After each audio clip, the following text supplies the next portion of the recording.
Viendo la multitud, subió al monte, y sentándose vinieron a él sus discípulos.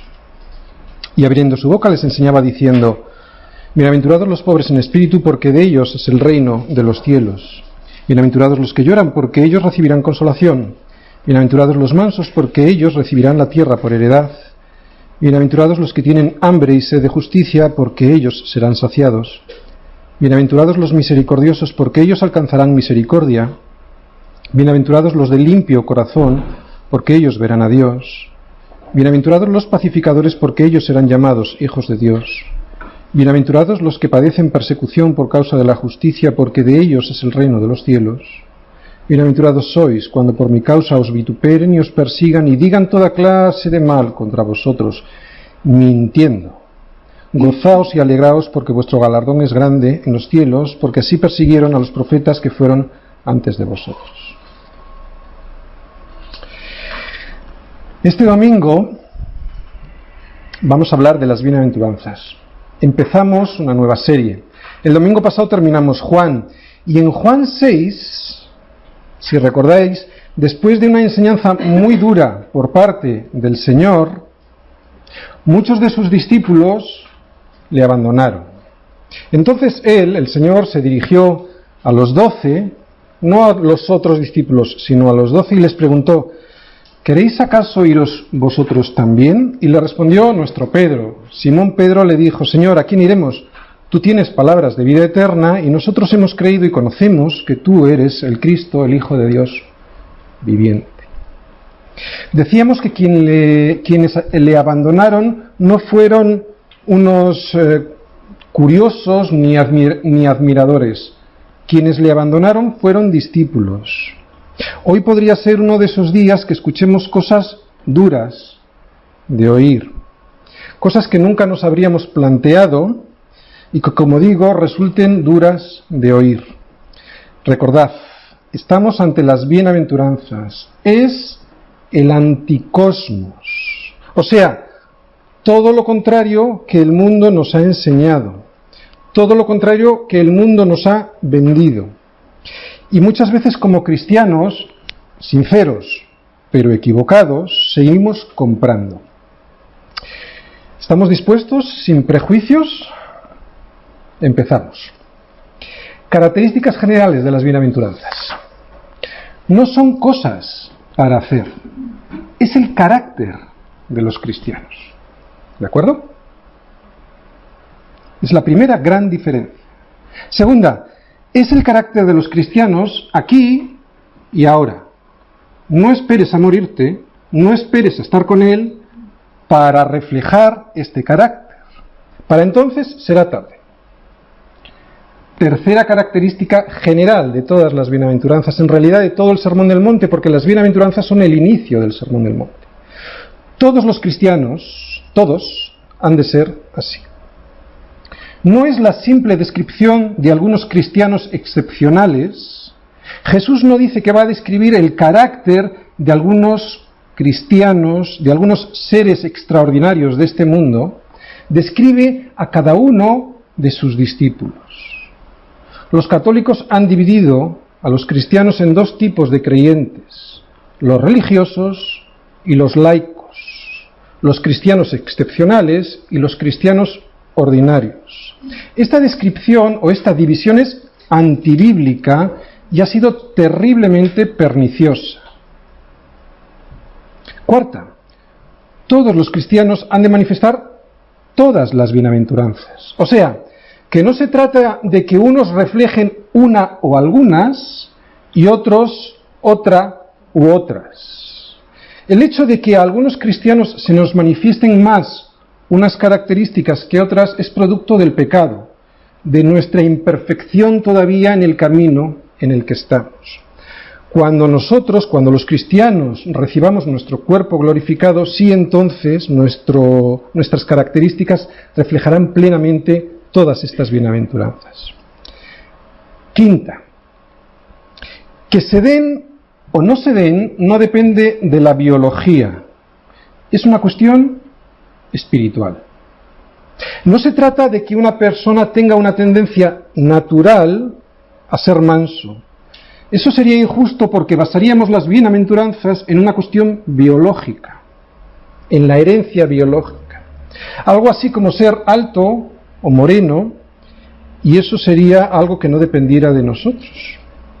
Que se dé cada una de las bienaventuranzas en nosotros es una gracia que solo el Espíritu Santo puede otorgar. Es una cuestión espiritual, no es biológica. ¿Por qué digo esto? Porque existen algunas personas que naturalmente son más mansas frente a otras que son más agresivas.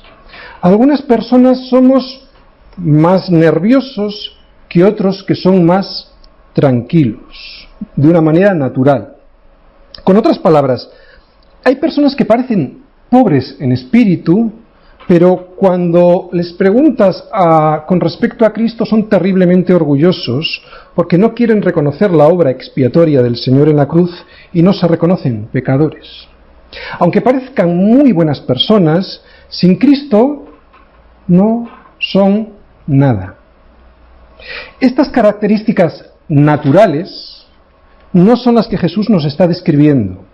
De hecho, nadie es así por nacimiento, por herencia.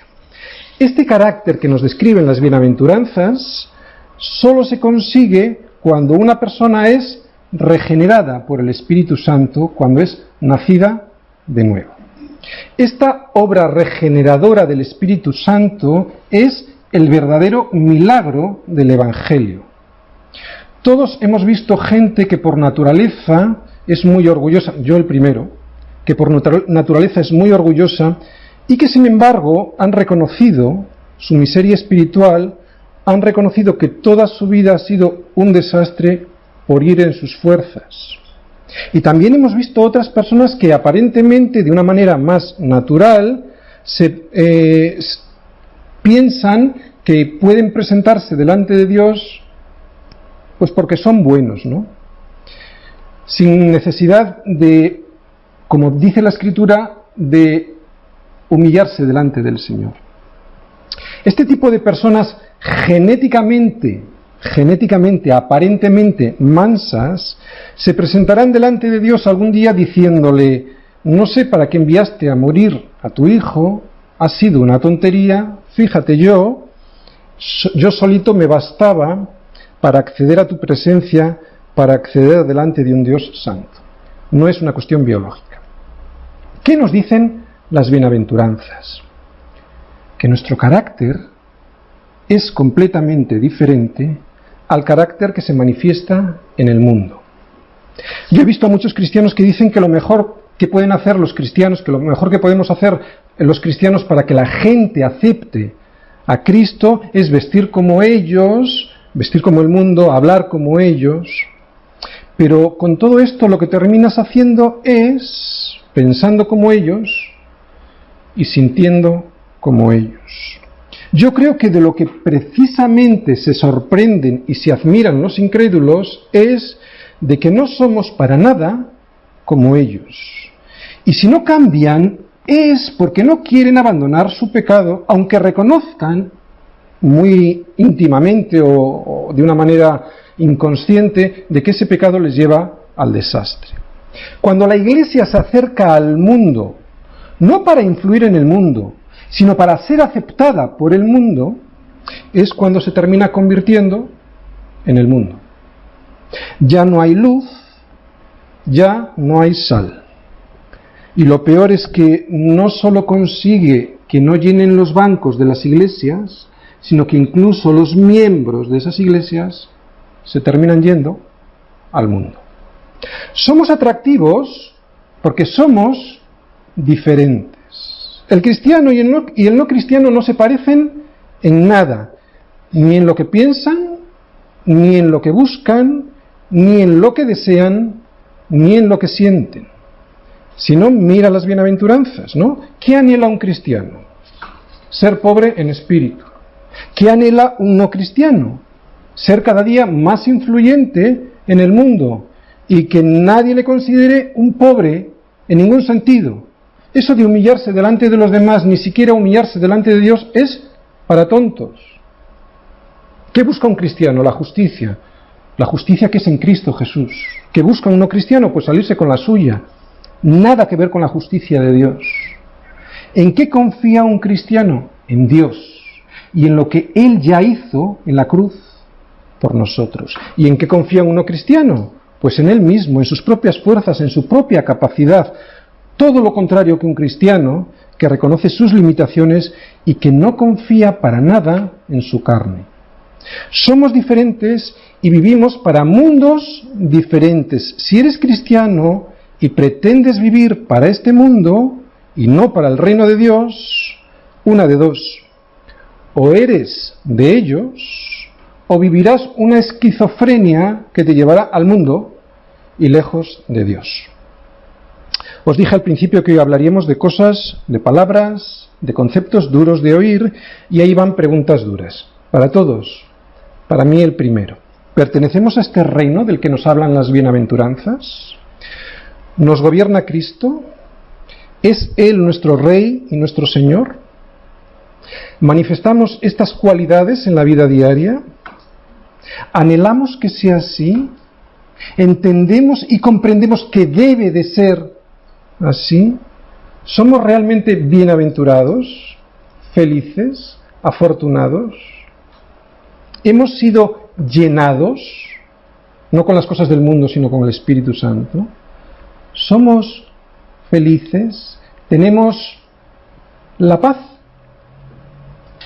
¿Por qué todavía tenemos que hacernos estas preguntas? Yo creo que es porque todavía seguimos conformados en muy buena medida a este mundo.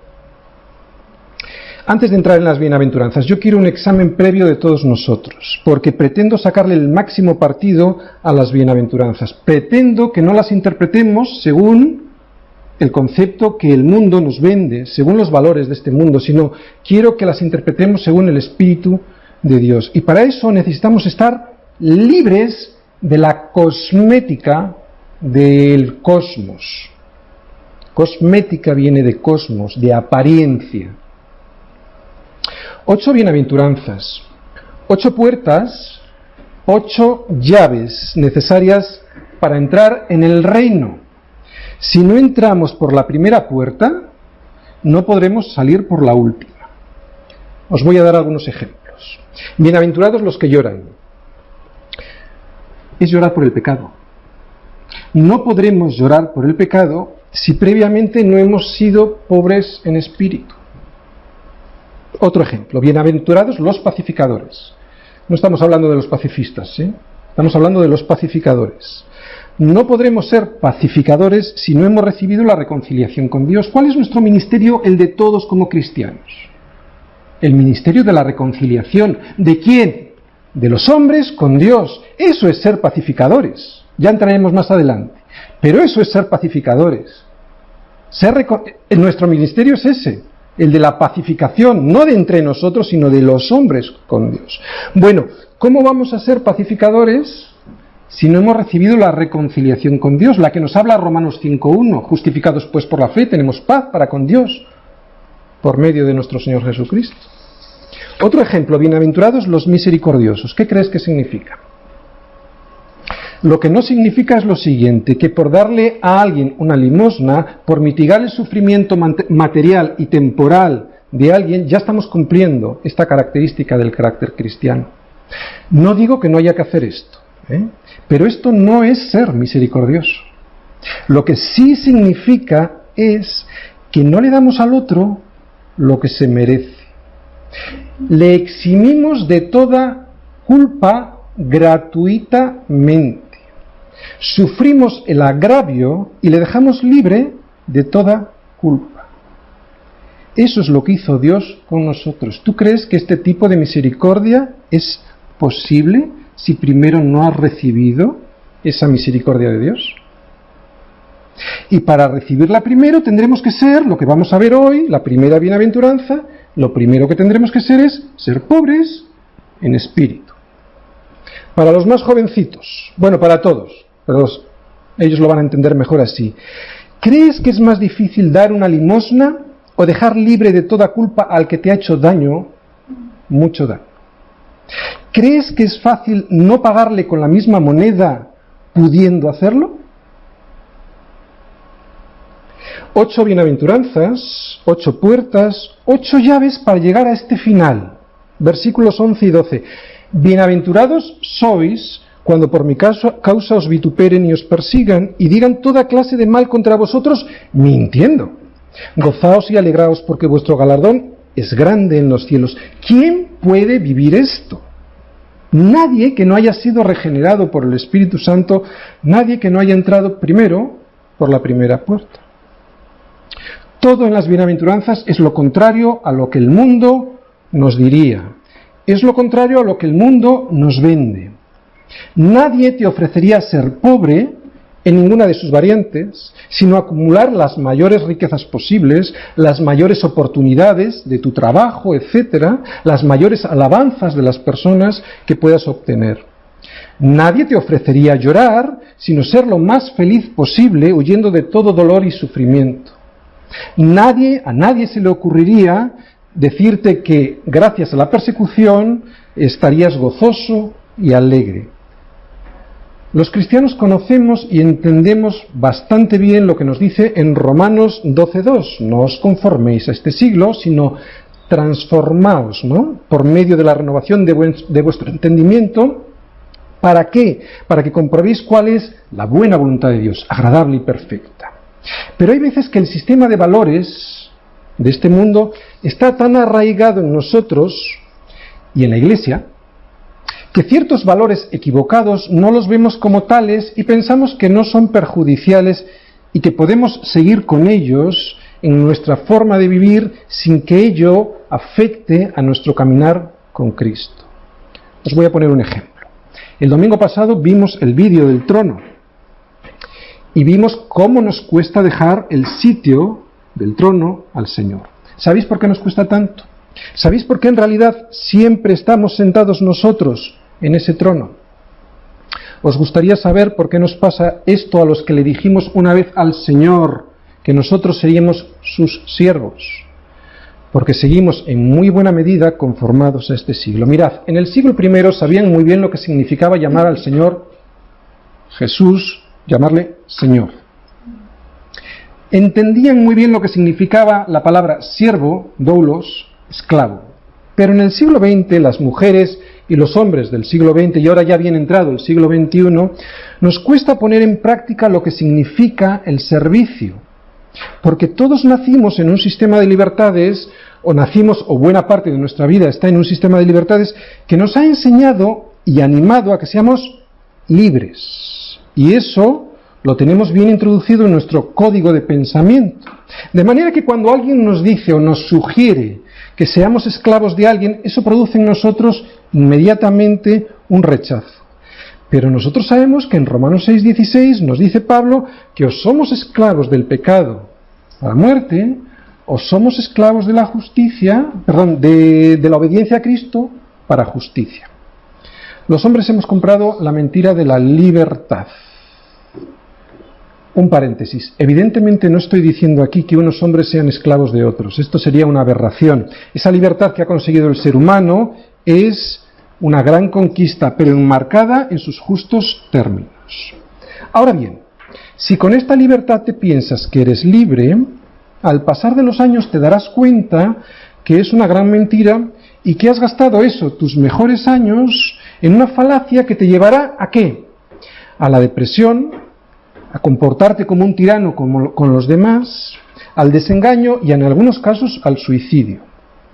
Por eso la gente no es feliz, no es afortunada, no es bienaventurada, porque está primero engañada y después desengañada de lo que creía que iba a ser su vida.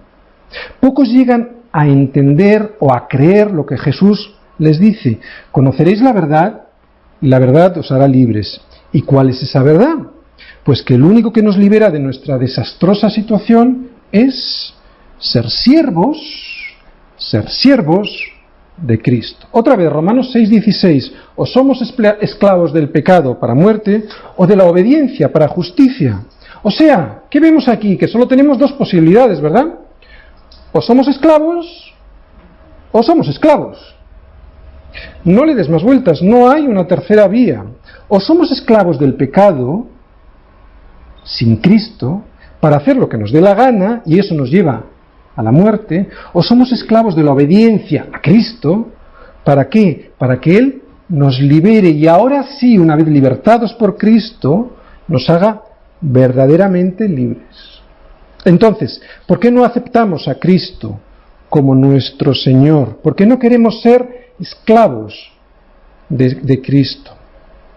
Bueno, pues el pecado nos tiene engañados, pensando que somos libres. Ese es el gran problema, pero no lo somos. Y yo me pregunto, los que ya lo sabemos, ¿por qué no entendemos que ser esclavo de Dios es algo maravilloso? Oye, ¿tú te imaginas ser esclavo de un Dios omnipotente, misericordioso, que te ha prometido dar todo lo que existe, que te va a hacer coheredero? Eso nos dice la Escritura con Jesucristo. Yo estaría encantado de ser esclavo de alguien así, que además me dice que me va a liberar de mi situación. Solo los necios no lo quieren comprender. ¿A dónde quiero llegar y qué tiene que ver todo esto con la primera bienaventuranza? Pues muy fácil. Primera característica, ahora sí, específica de la primera bienaventuranza. Cuando la bancarrota es una bendición.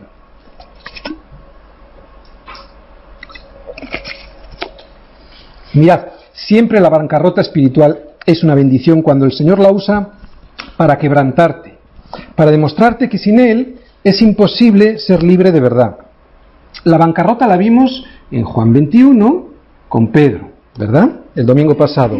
Vimos cómo Pedro necesitó todo su desierto personal, su bancarrota espiritual, para poder entender lo que el Señor le quería decir, para que el Señor pudiera tratar con él y ese trato fuese efectivo. Bancarrota espiritual es la primera puerta. Bancarrota espiritual, todos la tenemos, no todos la reconocemos, por eso no todos entramos por la primera puerta. Leemos la primera llave. Viniendo la multitud, subió al monte, y sentándose vinieron a él sus discípulos, y abriendo su boca les enseñaba diciendo: bienaventurados los pobres en espíritu, porque de ellos es el reino de los cielos. Se sentó, y vinieron, ¿quién? Sus discípulos, y les enseñaba. O sea, lo primero que vemos aquí es que no es para todos, es para sus discípulos, no es para todo el mundo.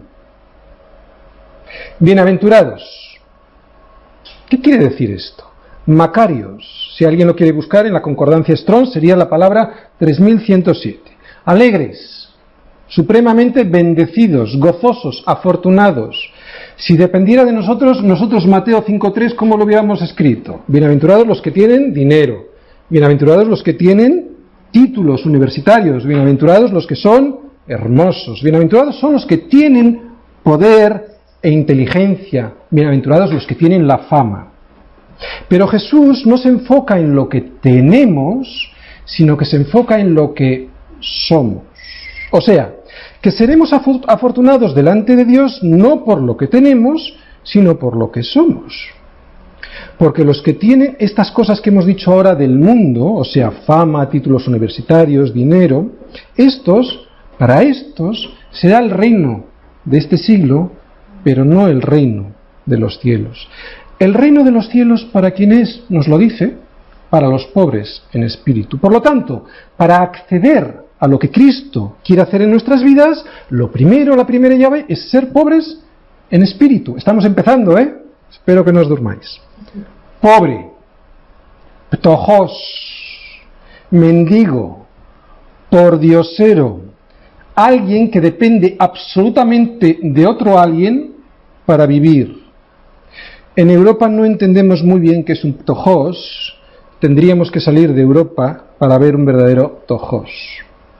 Este adjetivo, lo vemos ahí, la Strong sería 4344, para el que le gusta buscar, describe a uno que se agacha, que se pone en cuclillas, que se esconde por temor, que se somete.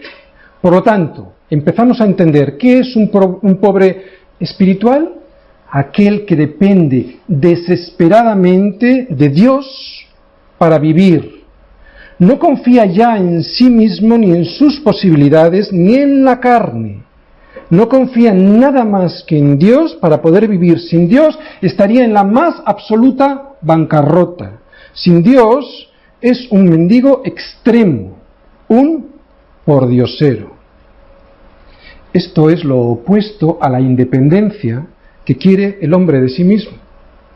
Esto es un ataque mortal al ego, al yo, a la autosuficiencia, a la carne, que nos lleva a apartarnos de Dios y vivir fuera de su gobierno. Un pobre en espíritu no es un enfermo mental, ni el que tiene baja autoestima, ni el que es anímicamente débil, sino es alguien completamente sano mentalmente, que reconoce que depende absoluta y totalmente de Dios. Me recuerda mucho el Salmo 42, versículos 1 y 2. Todos lo conocemos, no hace falta ir allí. Como el ciervo brama por las corrientes de las aguas. Cuando baja del monte va bramando porque tiene sed y necesita ir a las corrientes frescas, ¿no? Así clama por ti, oh Dios, el alma mía. Mi alma tiene sed de Dios, del Dios vivo. ¿Cuándo vendré? Esto es un pobre. ¿Cuándo vendré? No, es que estoy deseando llegar, ¿no? ¿Cuándo vendré y me presentaré delante del Dios vivo? No es un débil mental, ni se está refiriendo a alguien que no tiene para comer ni dónde dormir, tampoco es aquel que está lleno de deudas. Se refiere a los que reconocen que necesitan a Dios para vivir. La pobreza material no trae la bendición de Dios. El pobre no es mejor por ser pobre. El pobre puede cometer el error de confiar en lo poco que tiene. La riqueza material no trae la condenación de Dios. El rico no es peor por ser rico. De hecho, en la Escritura vemos que los ricos pueden ser pobres en espíritu. Abraham,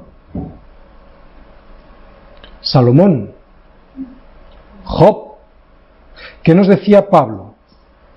Nos decía que él sabía vivir en abundancia y también sabía vivir humildemente. Y en más pasajes de la Escritura también nos dice eso. Así que Jesús, con este inicio de su Sermón del Monte, lo que nos está diciendo es que hasta que no nos veamos como un tojos, mendigos, pobres de solemnidad, no podremos seguir en el camino hacia el reino de los cielos. Pero esto es imposible, ¿no? Me dirán algunos, es verdad, esta es la primera llave. Poner la otra mejilla. ¿Cómo se puede poner la otra mejilla? Bueno, solo cuando hemos entendido que somos tojos delante de un Dios santo, que no nos merecemos nada. Por eso cumplir el Sermón del Monte como una serie de mandamientos que debemos realizar en nuestras fuerzas es absolutamente imposible. Por eso os decía antes que no son cosas para hacer, sino es el carácter. Ha de salir del carácter. Hacerlo es imposible si no sale de un carácter transformado. Solo es posible cuando nos hacemos tojos, cuando nos inclinamos, cuando nos vaciamos nosotros mismos delante de Dios para ser llenados por Dios. Cuando no tenemos nada que ofrecer. Bueno, sí, algo hay que ofrecer. Nuestros pecados para que se los lleve. ¿Quién no ha comprobado que por muchas propiedades que tengas, por coches de lujo que te compres, por muchos ascensos en el trabajo y promociones que te den, cuando pasan pocos días vuelves a estar vacío y sin gozo, ese gozo que aparente tenías cuando habías comprado aquello, ¿no? Nada te llena porque solo Él puede llenarnos, pero para eso nos hemos de vaciar, tojos. Se trata de lo siguiente, te lo resumo, fíjate. Se trata de dejar de perseguir las cosas para que sean las cosas las que te persigan a ti. Dejar de poner tu confianza en las cosas y las cosas te sorprenderán persiguiéndote. Esto es lo que veo yo en la Biblia, esto es lo que yo he experimentado en mi vida, esto es el verdadero milagro de Dios para sus hijos. Que las cosas te persiguen y las bendiciones te sorprenden. Hemos visto que no se trata de vender todo lo que tienes para así ser pobre y entrar en el reino de los cielos. De hecho, Jesús, y lo hemos visto en Juan 19, ¿os acordáis? En la cruz, tenía amigos con posibilidades. Habíamos visto a Juan de Arimatea y a Nicodemo, ¿verdad? Se trata de una actitud del corazón. Vamos a verlo esto en dos historias. Lucas 16, versículos del 19 al 31. Lucas 16. Id, por favor, Lucas 16. Del versículo 19 al 31. Mirad, yo no quiero que entendáis esta historia de forma literal. No es una historia verídica, sino la radiografía de la realidad del hombre. Es una historia que trata del corazón del hombre. Jesús está tratando de explicar cómo debemos ver nuestro corazón para poder ponerle remedio y así tener ya la primera llave para entrar en el reino de los cielos. Vamos a leer los primeros 3 versículos. Lucas 16, del 19 al 21. Había un hombre rico que se vestía de púrpura y de lino fino. Este señor era muy rico. Vestirse de púrpura en aquella época era realmente complicado porque en realidad solo los reyes podían hacerlo. Ese color, el rojo, era un color que se extraía de unos moluscos muy especiales y muy difíciles de encontrar. Y dice de lino fino también, o sea que sus ropas interiores eran realmente agradables. Y hacía cada día banquete con esplendidez. ¡Wow! No era cualquier rico. ¿Te imaginas tú haciendo un banquete todos los días, y no de cualquier manera, sino con esplendidez? Había también un ptojos. ¡Wow! Tenemos aquí un ptojos en la boca de Jesús. Vamos a ver lo que es un ptojos. Llamado Lázaro, que estaba echado a la puerta de aquel lleno de llagas y ansiaba saciarse de las migajas que caían de la mesa del rico, y aun los perros venían y le lamían las llagas.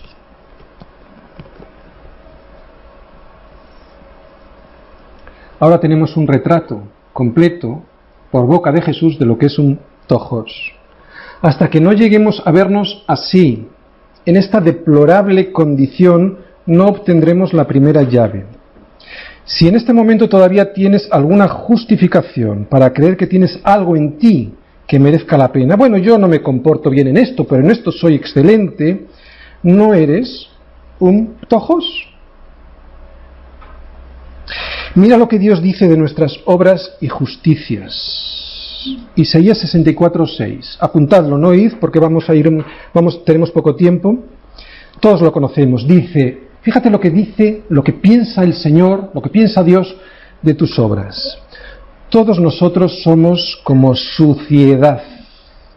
Todas nuestras justicias, o sea, nuestros logros personales, tus títulos universitarios, todo lo que has conseguido en la sociedad, son como trapo de inmundicia. ¿Sabéis lo que es un trapo de inmundicia, verdad?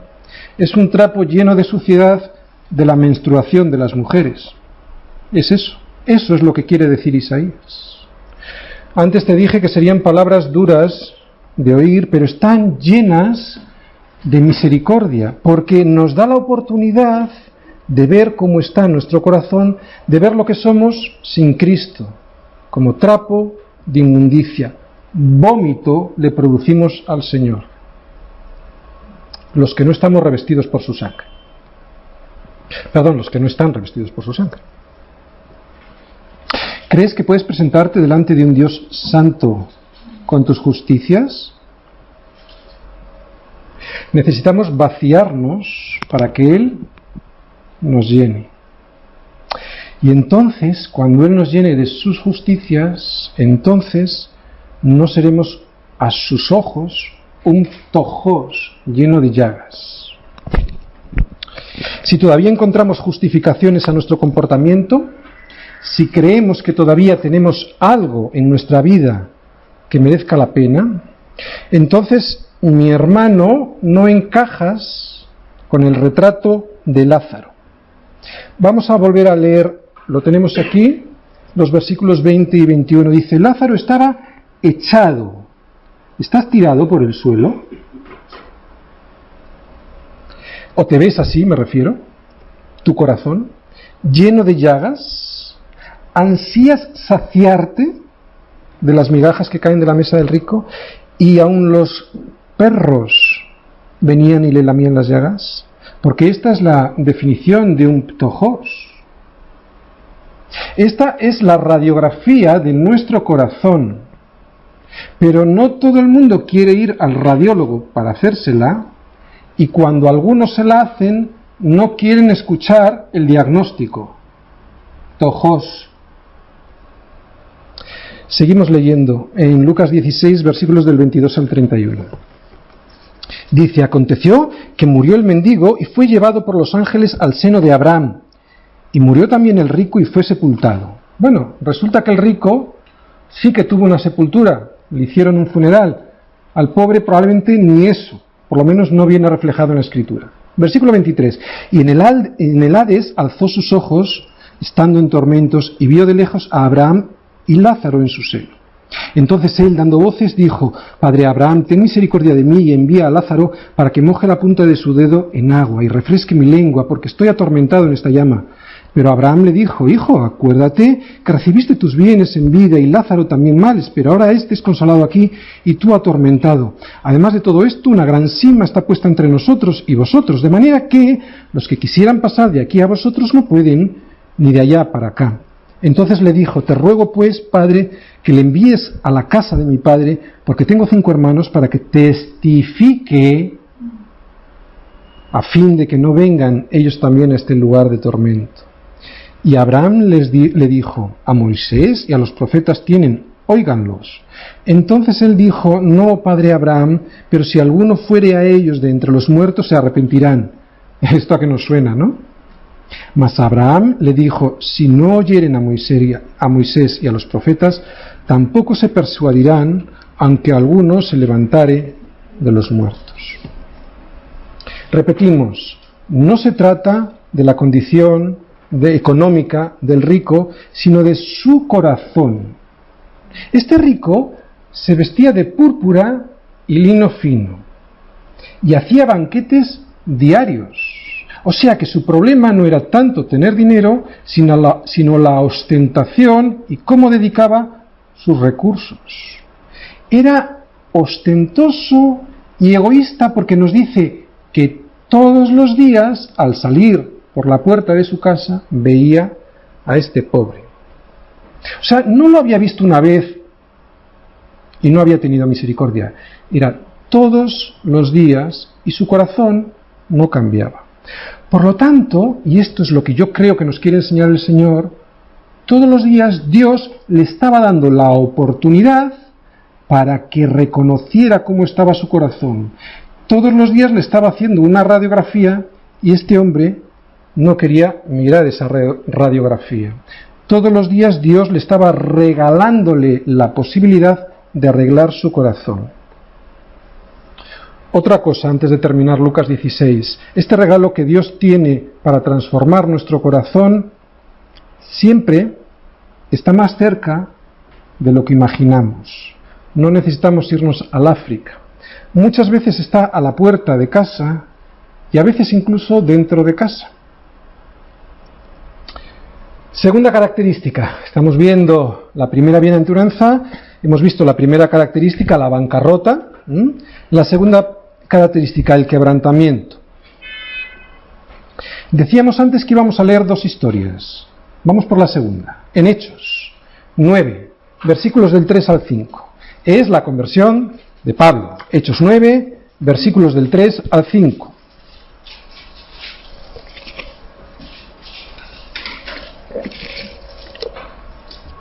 Mas yendo por el camino aconteció que al llegar cerca de Damasco, repentinamente le rodeó un resplandor de luz del cielo y cayendo en tierra oyó una voz que le decía: Saulo, Saulo, ¿por qué me persigues?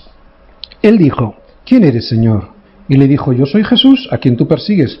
Dura cosa te es dar coces contra el aguijón. ¿Veis aquí el contraste? Entre la luz y el polvo del suelo, entre el descubrimiento de lo que somos gracias a la luz del Evangelio y la acción que debemos de tomar, o sea, humillarnos, echarnos a tierra. Pablo era, desde todo punto de vista humano, bastante mejor que tú y que yo. Y si no, ¿os acordáis en Filipenses 3, los versículos del 4 al 9, cómo se describe él mismo? Dice, aunque yo tengo también de qué confiar en la carne, si alguno piensa que tiene de qué confiar en la carne, yo más. Y empieza, circuncidado al 8º día, del linaje de Israel, de la tribu de Benjamín, hebreo de hebreos, en cuanto a la ley, fariseo. En cuanto al celo, perseguidor de la iglesia, y en cuanto a la justicia que es en la ley, o sea, la que viene en Éxodo 20, irreprensible. Pero cuantas cosas eran para mi ganancia, las he estimado como pérdida por amor de Cristo. Y ciertamente aún estimo todas las cosas como pérdida por la excelencia del conocimiento de Cristo Jesús, mi Señor. Por lo cual, lo he perdido todo y lo tengo por basura. Basura en Europa tampoco es lo mismo que la basura en otros países. Aquí hasta la basura es de diseño. De verdad, esto es estiércol, podredumbre, lo que tiramos por el retrete, vómito. En eso Pablo tenía la consideración de sus obras, de sus justicias y de lo que había conseguido, para ganar a Cristo y ser hallado en Él, no en mi justicia. Estoy intercalando alguna frase mía, porque exactamente dice para ganar a Cristo y ser hallado en Él, no teniendo mi propia justicia, que es por la ley, sino la que es por la fe de Cristo, la justicia que es de Dios por la fe. Esto es lo que produce la palabra de Dios, la predicación de la palabra de Dios y el devocional diario de la palabra de Dios. La palabra como espejo, la palabra como lupa de cómo está nuestro corazón. Tercera característica de la primera bienaventuranza, de ellos es el reino de los cielos. Primero vimos al mendigo espiritual, lo que era un tojos.